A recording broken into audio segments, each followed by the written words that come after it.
You're listening to Into the Valley, a Phoenix Suns podcast, a part of the Brightside Podcast Network. Welcome, everybody, into the Valley. I am Ethan Shutt, joined, as always, by Ryan Shutt and Philip Russell. But we have a very special guest. Hopefully, if you're an audio listener, you have the ability to check us out on YouTube, if nothing else, just for today, as we welcome baby Lydia Russell.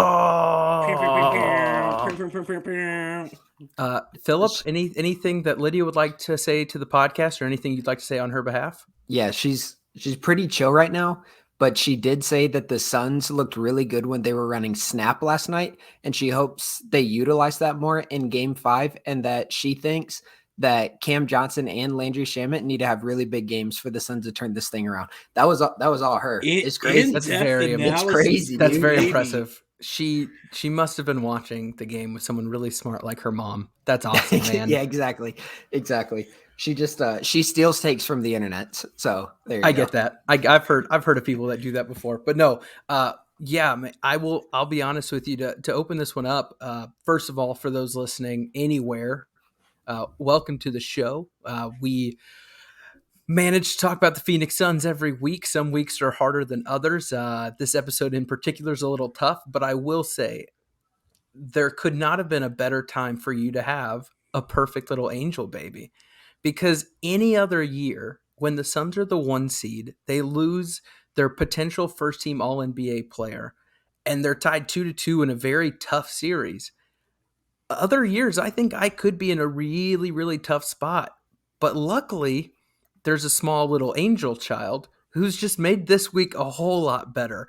I say as I am currently recording from Philip's house in the baby's nursery. For those watching on YouTube here, my room doesn't look quite this cute typically. I was gonna say she's actually ticked at you because she's like, "Homie, I'm trying to nap, and you're in my bed." So I asked permission first to determine where I should record. But yeah, I think probably some Brightside Records potential for weirdest room to record a podcast. Also, youngest podcast host, clocking in at 4 days. That's pretty impressive. It is. And then Ryan, welcome back. You've been traveling with work. You've been sick. You've been a little bit of everywhere. Welcome back, buddy. I feel like I'm being punished for my move. I move away, and it's like, hey, you're going to be gone a lot, and then you're going to get sick, and then your best friend's child will be born, and then the Suns won't make it out of the first round. Want to move back to Bowling Green? Whoa. Who said that? Save it for the heart of the episode, my guy. Who said Save that? it for the heart of the episode. Yikes. Ryan's coming in with predictions. So I need to hand Lydia off so we can get into it. Oh, goodness. Well, if you want to... Listen, somebody had to rip the Band-Aid off. Somebody had to do it. I'm willing to be that guy. Well, as my new favorite co-host Lydia gets passed back to the giver of life, I will go ahead and say, if you are Sarah gave her life. I helped. You were there. I helped. You were there. That's awesome. Let's make a poll on Twitter. That's not what I'm saying. Physiologically, biologically, you only called Sarah the giver of life. As they say, my guy, it takes 2 to tango. Fine. I'm sorry. The sustainer of life. That's probably accurate. There you go. But no, if you're new here, like I said, thanks for joining us. You can check us out on the Brightside Podcast Network. You can also find us on YouTube. If you look up Into the Valley, Phoenix Suns Podcast, we are having a very good time getting back into the YouTube game. And again, we're really focusing this playoffs to not get sidetracked, whether the results are good or bad, and stick to our schedule. So hopefully you're getting to listen to this tonight. Philip, what you got for me? Should anyone even dare to slander my daughter's good name, let the record reflect her very first Suns game was Game 3. It was Game 3. We started watching Game 3 together in the hospital before she got taken back to the nursery for the end of the game, which was probably good. She was back in the nursery for the end of Game 3. So I want us all to be clear. Lydia's batting .500 right now. We're 1-1. And she's up. That's better than Ethan's record as a Suns fan. So, goodness! If you look up, painfully true. If you look up the Suns' overall record since I started 18 almost years ago now, that'd be interesting. I had some hot years early, lukewarm years, including like a 48-34 missing the playoffs, which is going to sting me forever. And then we had the pits, and now we're on the up and up. I might be around 500. Me and Lydia might be batting the same, although she's we gotta clocking look in into 4 that. days. I'll have to do some research. But no, if you're joining us, thank you so much for listening. We did not get to record after game 3. We're going to try to do the post games as much as we can, but that was, like Philip said, baby born, Ryan sick, me emotionally coping with a very stressful game 3. And I wasn't sure who would want to just listen to me anyway. But if you haven't checked in, the Suns have taken back home court. That's a very optimistic and positive way to spin game 3 and 4. What a spin. But I'm going to go ahead and start right there. The Suns take back home court, winning game 3, dropping game 4. And the series is tied 2-2, going back to Phoenix tomorrow night.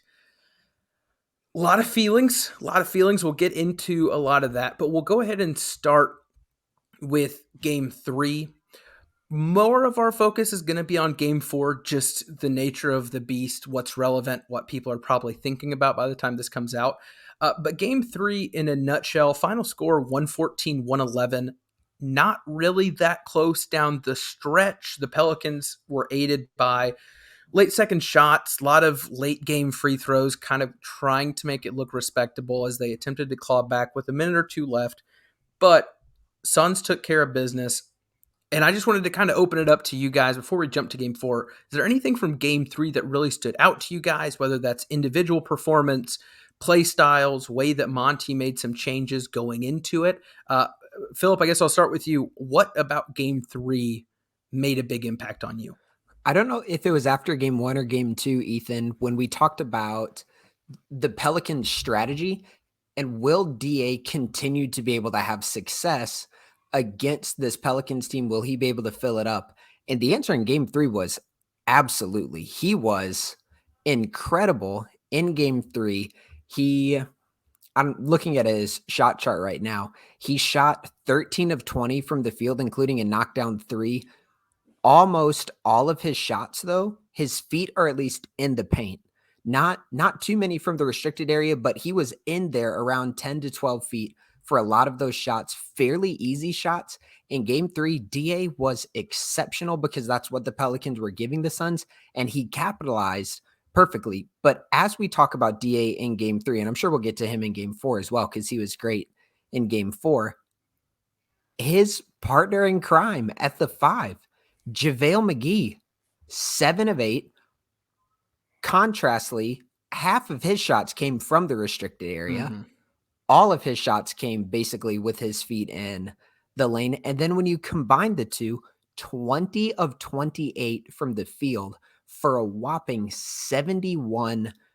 And Ethan, you're the resident math guy on the podcast. So let's get these quick maths. 28 plus 15. So we're looking at 43 points with 17 rebounds from DA, only 3 from JaVale. So they combined for 20 rebounds. So what do we say? That's 43 and 20 between your two centers. And when you think about game 3, Chris Paul had the masterpiece in the fourth quarter, but the reason the Suns were in a position to let Chris Paul have that masterclass of a fourth quarter was because DA and JaVale were everything the Suns could dream for them to be. Yeah. Yeah, big standouts for me. Philip touched on it. JaVale and DeAndre together both. We outscored them 64-40 in the paint, which is an insane number. But to me, in addition to that, what stood out is our assist to turnover ratio in game 3. 26 assists to 5 turnovers. Like that's incredible. That is going to be, especially on a night where you shoot 15% from 3, the fact that you're still able to get 26 assists and limiting those turnovers was huge and is a big part of, I think, our success that night. And props to DA to Philip to kind of continue harping on the point Philip was making. I would venture to say at this point he's been our most consistent player through 4 games, and is a lot of the reason why we're in the position we're in is because of DA. Because and I don't want to get too far into last night's game yet, but Chris Paul was not Chris Paul last night, but DA showed up and he has been really good so far. Yeah, it's interesting. We talked a good bit about who we thought could have a big role after game one, who we thought could get played off the floor. And JaVale was a question mark. We talked about him in our game one post game, I believe, of he was a spark plug and that was good, but we weren't sure the longevity of that rotation and if he could continue to be a value. But man, it looks like no matter who is out there at the five, if we're playing a traditional five, they're going to keep eating. And JaVale, and this is jumping to game four a bit, but I think every bucket was at the rim, dunking layup, except for the one majestic fadeaway from like 10 feet out where I was screaming at my screen as that happened. And then it went in and I just said, okay, never, my bad, JaVale. Like you do you, brother. But no, I thought the bigs played great. I think it's probably good that we're recapping them now because I think as we shift to some of the maybe more problem areas or our pain points, we're not going to cover them as much. Was that an intentional play on words? What? My pain points? Pain points. No, but man, we'll get there. Yeah, so Suns win 114-111 in game three and then follow it up with last night's loss, 118-103. And it was a spanking. Like that game for me was really, really rough to watch. It's crazy to think, if I'm not mistaken, I think the Suns were up 2 at half, if my memory serves me right. Yeah. And then the wheels just fell off. And we've talked about this. We've talked about the Suns' MO of how to build and maintain a lead. And once again, and Philip, we touched on this last time, what we needed them to see is them to build that lead up to a point where even with their normal third quarter regression, they're in the driver's seat going into the fourth where they're comfortable. And they're just unable to do it once again. And the Pelicans, man, we got to give them plenty of credit. Obviously, we're not going to focus on them, but you got to give them a lot of credit. Every time the Suns put together little runs that you thought may get them there, the Pelicans make some big play over and over and over and over. In game four, once again, something that we've now discussed after every game, it seems that the Suns are just unable to shoot the basketball, which is a very surprising turn of events given the season we just witnessed. And so I want to go ahead and start more positive. Game four was a trash can, right? We're not going to sugarcoat it and try to play like, let's be like, oh no, they were in control the whole time and things didn't go. No, they got outplayed and that's fine. But before we talk about what didn't work in game four, let's talk about what did. So game four, what worked? Philip, I know Lydia already commented on it to start the episode, but there was a particular play that has been written about at length by many, many friends of the podcast that seems to be working well when they actually run it. Tell me a little bit about that because I know that's where you're going. Snap, the Spain pick and roll that the Suns run and its variations, because they don't just stick to a pick and roll, was working all the time last night. And the interesting part of it, so like the Spain pick and roll, just for a refresher, is when a big comes up and he sets a screen for a guard, usually the point guard, usually CP3, and they go like they do. So usually you think Chris Paul going left to right to try to get to that iconic right elbow jumper that he likes. But then as the big rolls, there's usually a back screen by another guard or wing, and that wing pops out to the perimeter.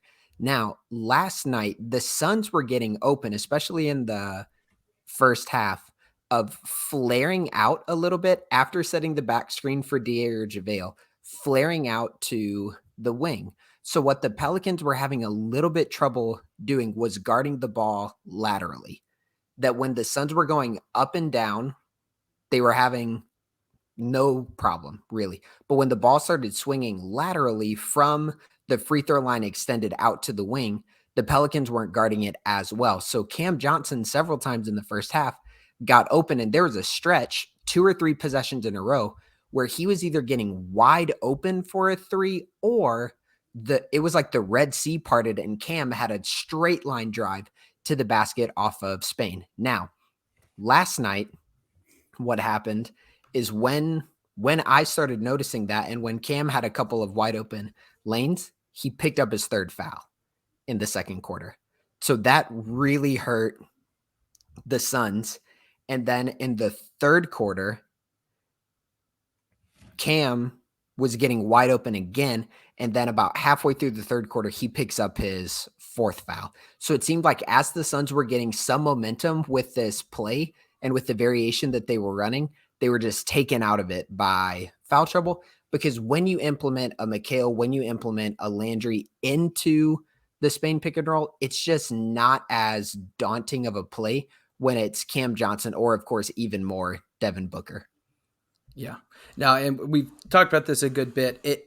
What's frustrating is, and this is where a lot of people, and let's just go ahead and get this out of the way. Suns Twitter is a bit of a minefield, if you will, right now. A lot of people up in their feelings, a lot of sad boy hours, a lot of whatever.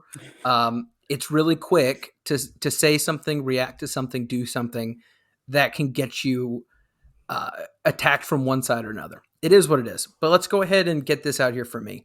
I've seen a lot of people come at Monty just guns a-blazing. And here's the one thing I want to say in defense of a coach. I have watched a lot of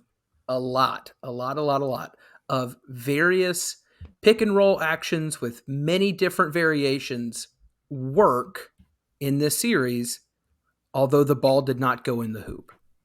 And what I'm saying is, excuse me, the plays are working. They're getting the desired outcome. But if the dudes on the court cannot make the open shot that is created for them, I don't know if we can say that's on Monty. And I know some people do that as a joke for those that are Twitter savants and know those out there who like to say this is on Monty, win, lose, draw, whatever. I'm saying he can only do so much. When it comes to rotation stuff, things getting a little iffy, and we can probably talk about that. But sticking with game 4, Ryan, watching it back, I know you already touched on the bigs, which if you want to stick there, I think it's well earned. What worked for the Suns in game 4? Well, the bigs is there were two things that kind of stuck out to me. The bigs is one, JaVale and DA combined for 37 points and 12 rebounds. And DA had a super efficient night going 11 of 14. And I will just say, as a fan of basketball, watching the battle between Valanciunas and DeAndre Ayton has been a joy to watch. It feels like some of the games of the late 90s, early 2000s, where you just have bigs going at each other. We haven't really gotten a lot of that the last few seasons, and that's been really fun to watch them go at it. But I think McHale on McCollum has been working pretty well. Last night, McHale was the primary defender on McCollum most of the night and held him to 18 points, but on 8 of 21 shooting. And McCollum and BI have really been the two killers of the Suns so far. And if you can kind of hold, McCollum to that, and BI kills you, well, BI kills you. And credit to where credit's due, BI's been incredible this series. But I've really been impressed by McHale guarding CJ out at the perimeter. And I thought it worked. And I think moving forward, it'll work. But to your point, I think the biggest thing working against us right now is just shot making. Well, you took mine. That's what I had written for brothers. I think McHale is being overlooked for two reasons for what he's doing on defense. Number one, because of what some of the Pelicans players are doing on the defensive end. It seems like it's a lot more fun to talk about scrappy rookies who are making big defensive plays. So naturally, a lot of the attention's going to go off of the Alvarados or the sky high blocks or the whatever. But yeah, to your point, I know you mentioned one of the games. Right now, McCollum has scored a bunch. So if you just look at that, you're saying, well, whatever the Suns are doing, it's not working. But if you look at the games, McCollum has shot 9 of 25, 7 of 18, 11 of 23, and 8 of 21. Like, those are what the world thought Devin Booker stats looked like when they didn't watch Suns games. Like, high volume. I'm going to throw it up a lot. I will end up with some points. And part of it, too, is he's had a couple streaky three-point shooting nights, including a 6 of 10. I think that was in game 2. So he is operating in a way that, yeah, if you're just looking at the points, it looks like he's doing damage, but Mikal has done a good job.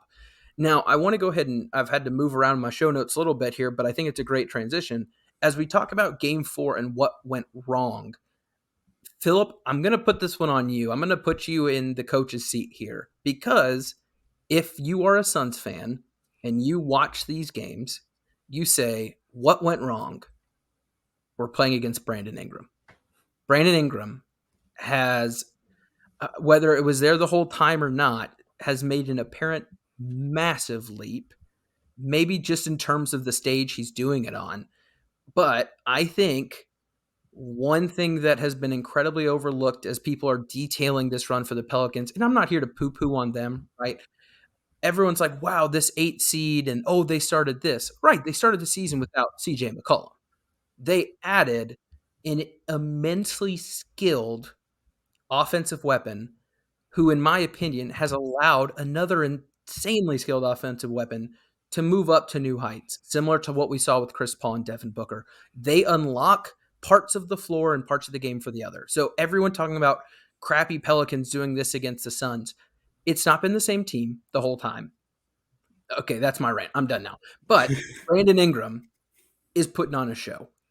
Here is my question for you. We have seen him guarded primarily by Jay Crowder, who I would say effective at times. Torrey Craig, more effective early rather than late. And then we've seen unfortunate guards get switched on to him and get absolutely cooked. We have not seen anything too crazy and out of the box. I jokingly told Brooke last night because she was asking about this dude who was torching us. And I said, unfortunately, he's that big and that skilled unless DeAndre Ayton wants to go man up so no one can shoot over him. I don't know what we're going to do. So, Coach Phillip, Brandon Ingram, I think you could either try to scheme to prevent him from doing what he's doing, or you can take a Warriors Jokic approach where you say, we know he's going to drop 40. We have to manage the rest. How do you think the Suns should go about handling the Brandon Ingram problem? That last one makes the most sense to me. Acknowledge that if you play one-on-one defense, not one-on-one, if you play good defense without overextending the help, might he make some really tough shots and put up 30? Yes, that's what great players do. That's okay.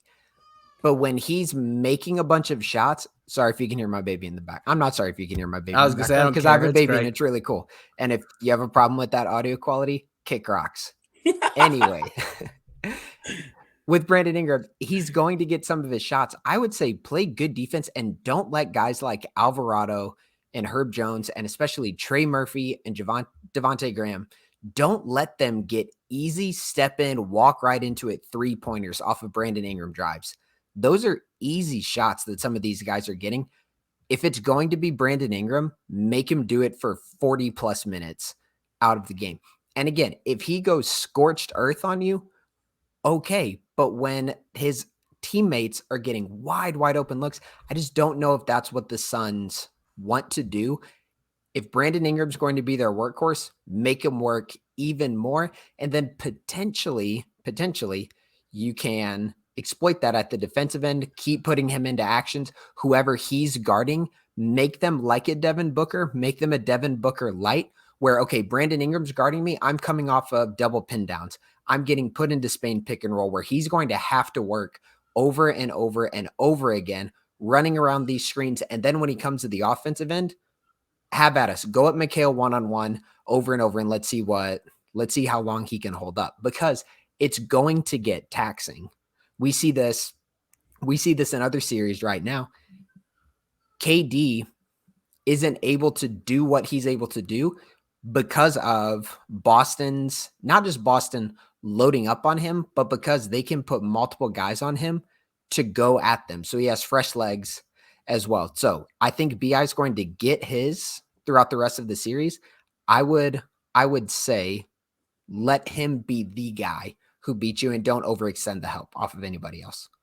Yeah, I tend to agree. I think the amount of gravity that he's causing is allowing those secondary or tertiary, for those that learned their vocab from a couple weeks ago, scorers get those open looks that they shouldn't be getting and shouldn't be hitting. But it's tough. And one thing that I'm curious about, for some reason, I just hate myself. So I rewatched it this morning. One thing that was killing me was how much effort defensively the Suns were having to put forth to try to get through some of the pick and rolls on the top, yet they still weren't getting what they wanted. It was either trying to avoid a certain matchup, yet they still couldn't do it, or, they're doing all this work to fight through it to stick with them, and then still Ingram shoots it right over you. So part of me is like, I wonder if they're wearing themselves down physically trying to stop someone who can't be stopped. And I don't mean to make it sound like he's going to drop 80 on you. I'm just saying he's going to get his. He can shoot over literally anyone other than DA and JaVale if they jump properly and time it. And still, it's a question mark. We saw Mikal guard him beautifully, 10 out of 10. Yet Mikal's hand got to Brandon Ingram's maybe nose, and Brandon Ingram just easy money repeatedly. So if I'm the coach, I feel like you gotta either, like you said, let him get it without compromising the integrity of your entire defense, or figure something out. Ryan, I gotta ask you this as king troll of the Lakers at times. Are there moments watching this series when you've thought, wow, the Lakers had this guy? Because I've looked around the playoffs and just this season, as I look at Lonzo and Hart and BI and whatever, and it is a funny thought. And I know they all didn't get traded at the same time, but it is pretty funny. I hate that you asked me this, because I was going to text you guys after the podcast about how proud I was of myself for not bringing this very fact up. Like, as you were talking about Brandon Ingram, all that was running through my mind was, dude, imagine being a Lakers fan watching him pop off right now. So since you've given me the platform to do so, yes, like I can't, like, imagine you're at home with broken Russell Westbrook, not in the playoffs, and you're looking at a guy like BI drop essentially 35 a night on the Suns.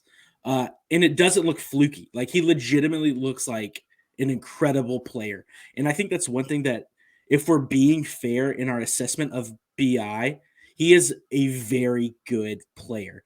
And to your point, Ethan, and I think it was a great point, CJ unlocked that in him because it's allowing him to do that. So not to continue to dance on the grave of the Lakers, but we gave away TJ Warren for cash considerations, but I think BI may have been a little bit more of a loss. Yeah, no, he legitimately on the offensive end to me is, I think one of the hot topics right now is Jason Tatum coming for the Kevin Durant whatever throne of, which obviously we got plenty of time to make a call like that.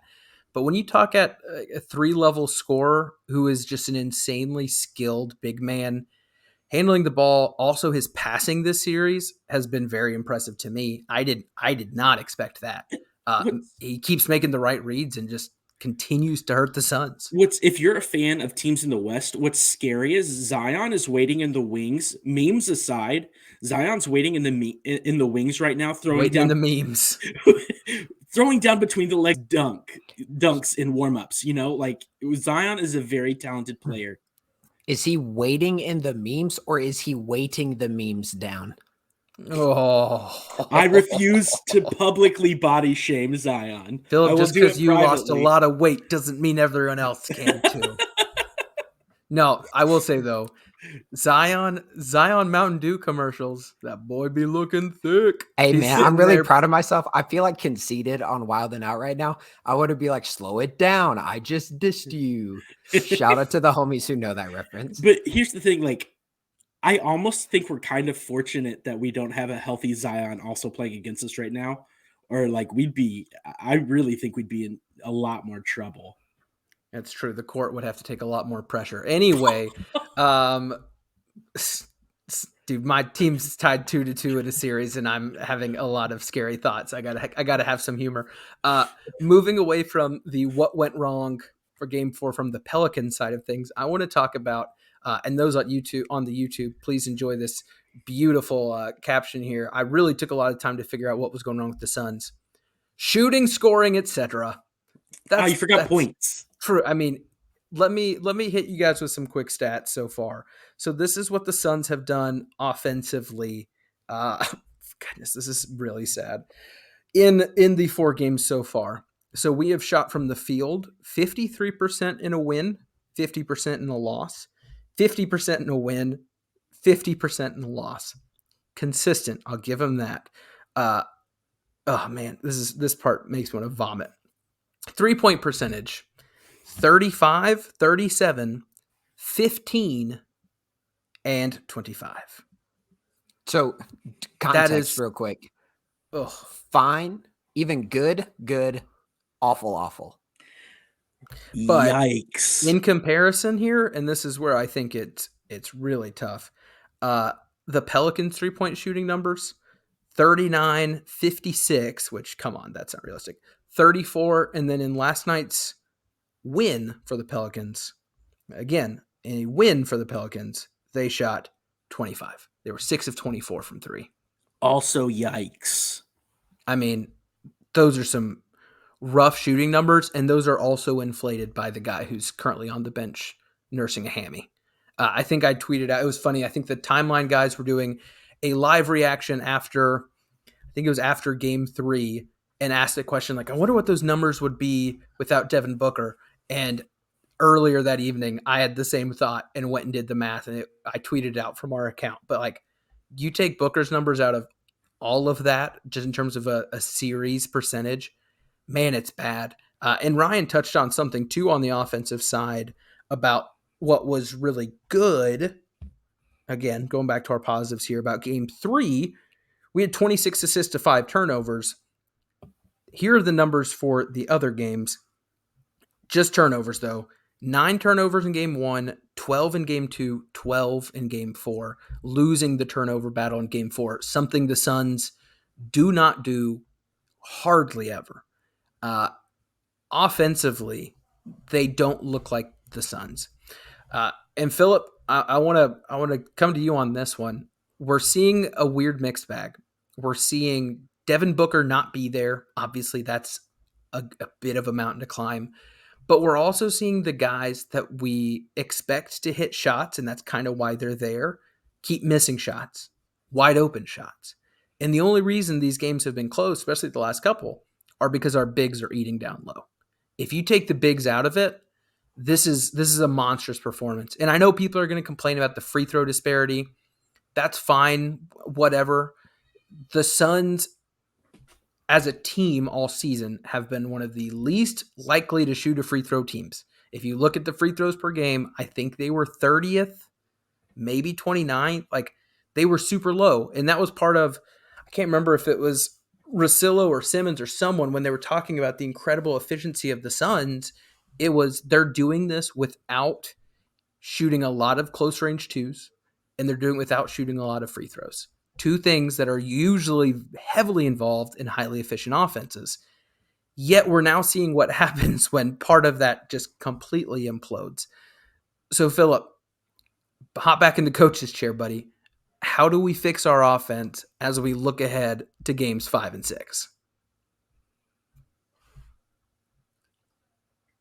I don't know exactly without oversimplifying it and saying hit more threes.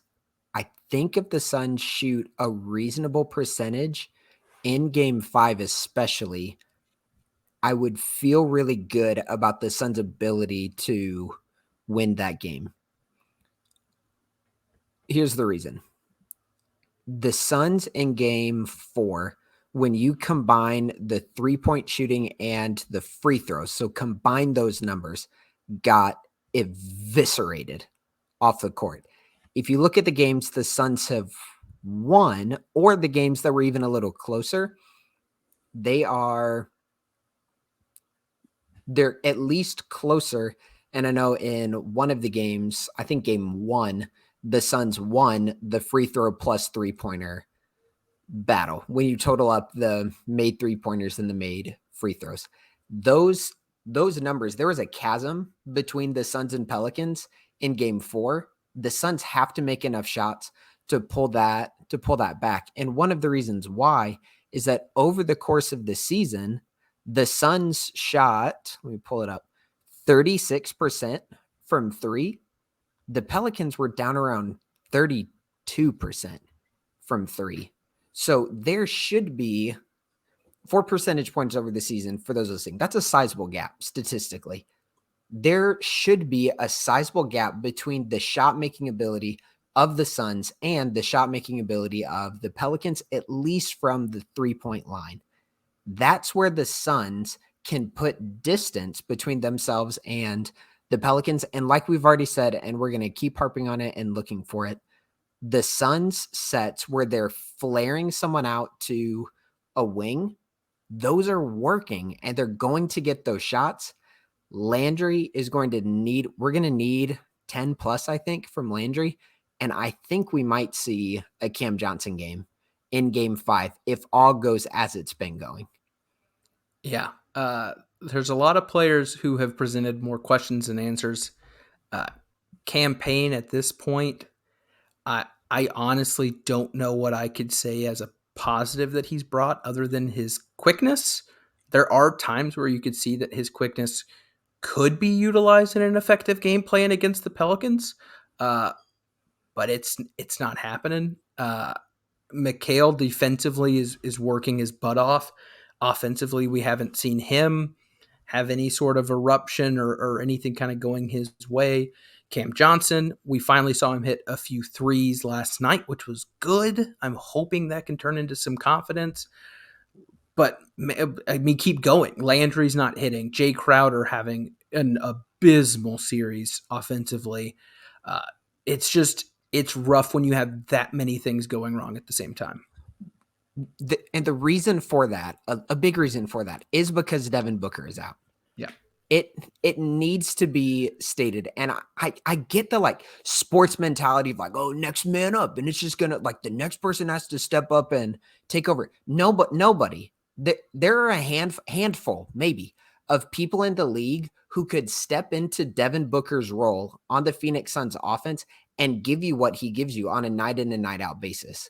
That loss is massive. And here's why. Let's just think of it in terms of the Pelicans. If you pluck CJ McCollum off the court for the entire game, Brandon Ingram's life becomes significantly harder. Significantly harder. Chris Paul's life right now, without a truly dynamic all-star level playmaker, is harder. Cam Johnson's life is harder. Mikal Bridges is harder when they're cutting off of a Landry Shamet drive rather than a Devin Booker drive, when they're cutting off of a campaign drive rather than a Devin Booker drive. Like, Devin Booker brings a magnetism to the floor that the other players on the Suns just don't bring, which again is why we're saying the Suns' recipe for success is to make the shots. Like, there's no super easy Devin Booker drew a crowd, now we're going to dump it in and you're going to get a layup. A lot of these are going to have to be some tough shot making from Landry, from Cam Johnson, and from Mikal, because I just don't see right now with just the way his shot looks, with the way his drives look, I don't see campaign being the solution to this problem. I have a confession. I officially went in and removed campaign stan account from my Twitter today. Oof. I have officially given up on my sweet, sweet boy. If that tells you anything about where his play is at the moment. And one thing we haven't really touched on, and I don't know if you guys were as bothered by this as I was, but was the complete lack of composure I felt like our team showed last night. I felt like that was really uncharacteristic of this team. And it was top down. It was Monty down. Like, it was a visible frustration everywhere. And if we're letting guys like Alvarado get into our heads and a dude whose name is Herbert get into our heads, Such a good name. Like, that lack of composure is going to eat at you in other ways and will affect every aspect of this as well. And to me, that was one of the biggest letdowns because I felt like all year long, we've just played fast and loose and fun, and none of that was there last night. And you could see it just on everybody's faces. And I know that's silly and cliche and isn't pointing to any kind of statistic, but No, it was very visible and That's impacted everything. And it was really disappointing as a fan. 2 things on that end. Number 1, Herb Jones, truly, with 2 of the Herbert. more impressive blocks that I've ever seen. incredible. I think it was Zion's Zion rookie was year. the last Do you one remember? where, yes, from the corner 3 block. Yes. Yes. Yep. It was Zion-esque with him doing that. Those were outstanding. The Pelicans bench players, I know Herb starts. I think he starts.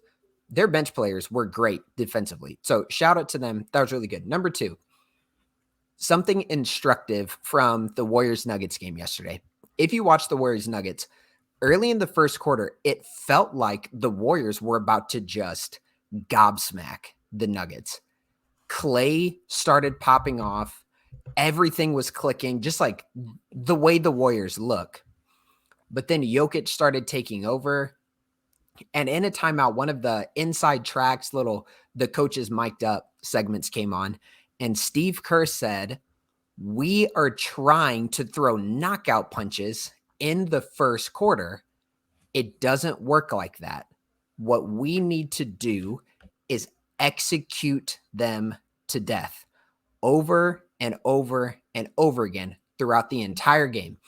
Keep executing, keep running your sets, keep cutting, and eventually this lead's going to grow." Now, we know the Warriors lost, but that's been the mentality of the Suns.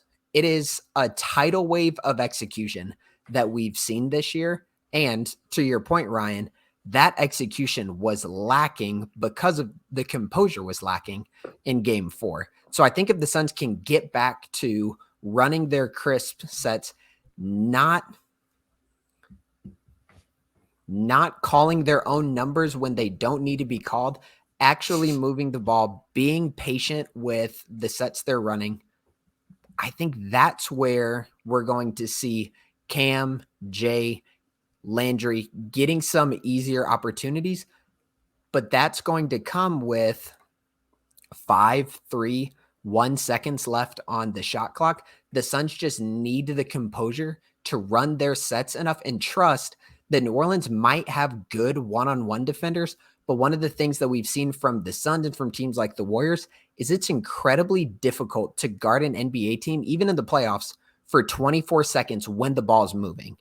So start executing, get the ball rotating, good things happen. Yeah. No, Ryan, I think it's a great point. And honestly, that was what I had to close. It was the first time all season where I thought this team needs to play at home. Like, this team has taken a lot of pride in being able to go into opponents' arenas and shut them up real quick. And I mean, dudes like Crowder, like, they've talked publicly. I know that the interview from last season was going around about how much he was loving playing in LA and dealing with all that. And you're hearing the Jazz F Chris Paul, FJ, whatever nonsense. And it just felt, as that fourth quarter was going on, it was, this team needs to take a reset and they need to get back home, because those big shots on the court were leading to massive momentum swings in the crowd, and the Suns seemed to shrink, which is not something I had seen them do all season. So no, I think we're all kind of on the same boat. No real concrete fixes or solutions, no real hot takes to magically make things better. But again, I don't remember which one of you said it. I've been getting so annoyed with, sorry, Suns fans and non-Suns fans who are like, even without Devin Booker, the Suns should be blah, blah, blah, blah, blah. Like, come on. Take, and again, this isn't official, but take a first team All-NBA type player. Fine. You want to argue with me? Second team All-NBA type player. Pluck them off their playoff team. See what happens. Take Jason Tatum off the Celtics. See what happens. Take Joel Embiid off the Sixers. See what happens. We can go down the list. It is silly and prideful to think that this team is so perfect and so deep that you can take the number one player off of it and just be like, things should be normal, guys. Like, I think it's funny. We saw a lot of players be hurt this season, and of all the big names who missed, the record that was the least impressive was games without Devin Booker. And I think it is very clear why as we're watching. And we're not even talking about his defensive abilities that have been gone too, which is something that has continued to be overlooked. But anyway. One more. Go for it. Shout out to Landry Shamet. He is still defending really well. I think that might be one of the underrated parts of this series. When he's been in the game for Devin Booker, we've talked about this podcast a lot, and a lot of Suns Twitter and other really good Suns podcasts have recognized this. Devin Booker was a good defender this year. I think for the most part, Landry has been good in this series. So I know we're wrapping up, but again, shout out to Landry because, again, Suns fans, he is in a very difficult position right now. Also, for those that are sorry, this is just petty Ethan time. I think people like to rag on Landry because of him taking a while to get it, and also because he got an extension when maybe others didn't. Don't be shocked when next season rolls around and we're looking at Landry Shamet's contributions and looking at his contract and saying, wow, that was a good decision. Wow, that was smart to lock him up for that money going into what hopefully will be his prime in whatever role he plays.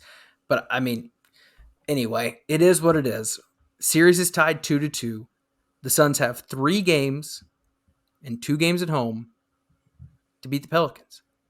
The Suns should be able to handle this. I hope for the best. I will do my best to remain optimistic. I'm glad we gave ourselves a day to think before hopping on the mics. I think it's probably for the best. I think last night I was in the dark place. It would have been toxic. Y'all boys saw my texts. They weren't good. I was down. I was down real bad. We don't need to read those, but if one day those do get out, it's pretty embarrassing. So no, hopefully you guys will stick with us throughout the rest of the series, and hopefully more to come. If you are listening and want to keep listening, feel free to check us out on the Brightside Podcast Network. You can find us wherever you get your podcasts. And then again, feel free to find us on YouTube. Special appearance by our new favorite human on this earth, more than likely, Lydia, my new best friend. So hopefully we need to get Devin Booker to dapper up at some point. Yeah, true. No, we need to find that baby. That baby needs to give him his hamstring back. Yeah. He took the Power Space Jam style. I saw it.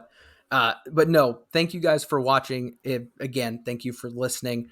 For Philip and Ryan, I am Ethan. We'll see you in Game 5. This has been Into the Valley, a Phoenix Suns podcast. We out.